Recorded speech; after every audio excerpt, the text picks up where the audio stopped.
स्थानीय संसदीय क्षेत्र में उतरे शिवपाल यादव अपने कदम खींचकर बेटे आदित्य को आगे बढ़ाते दिख रहे हैं। लोकसभा चुनाव के लिए पिछले 7 दिनों के प्रचार अभियान की तस्वीर यही बयां कर रही है।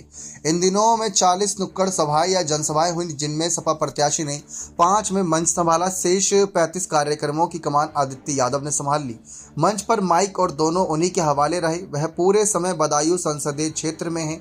इस बीच पार्टी के नेता स्वीकारते हैं कि जनसभाओं में आदित्य यादव प्रमुख चेहरा बने हुए हैं, मगर इसका मतलब यह नहीं कि शिवपाल यादव दूरी बना रहे हैं। वह पार्टी के बड़े नेता हैं, इसलिए व्यस्तता अधिक होती है।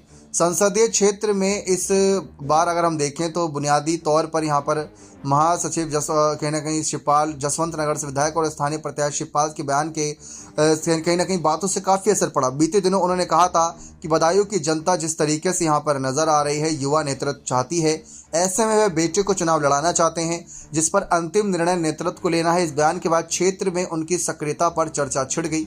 सपा के नेता पार्टी के अगले कदम का इंतजार कर रहे हैं। दूसरी ओर भाजपाइयों का तंज कसने का मौका मिल गया, उनके बयान आने लगे। फिलहाल आदित्य की सक्रियता बता रही है कि वह राजनीति में खूब दिलचस्पी ले रहे हैं। पूर्ण में वह कोई चुनाव नहीं लड़े, मगर इस बार अवसर मिलने की उम्मीद जताई जा सकती है। यहाँ तीसरे चरण में मतदान होना है, इसलिए नामांकन में समय है।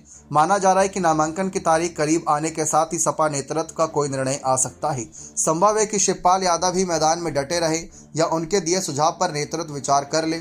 सपा नेताओं का कहना है कि किसी प्रकार का असमंजस नहीं है। पार्टी के सभी कार्यकर्ता प्रत्याशी के लिए डटे हुए हैं। शिवपाल यादव प्रत्याशी हैं, इसलिए रणनीति उन्हीं पर केंद्रित है। यदि भविष्य में कोई और निर्णय आया तो देखा जाएगा। बता दें कि सपा ने फरवरी में धर्मेंद्र यादव को प्रत्याशी बनाया था, मगर इसके बाद टिकट काट दिया। उनके स्थान पर शिवपाल यादव को प्रत्याशी बनाया गया था। लंबे इंतजार के बाद वे बदायूं आए थे। कुछ दिन प्रचार अभियान को गति दी, लेकिन इसके बाद आदित्य यादव का नाम आगे बढ़ाया गया।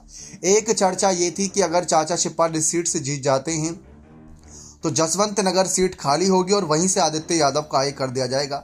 लेकिन शायद चाचा शिवपाल जसवंत नगर सीट खाली करने के मूड में नहीं और अपने बेटे को संसद में भेजने, जो देश की सबसे बड़ी पंचायत है, वहां भेजने के लिए तैयार नजर आ रही हैं।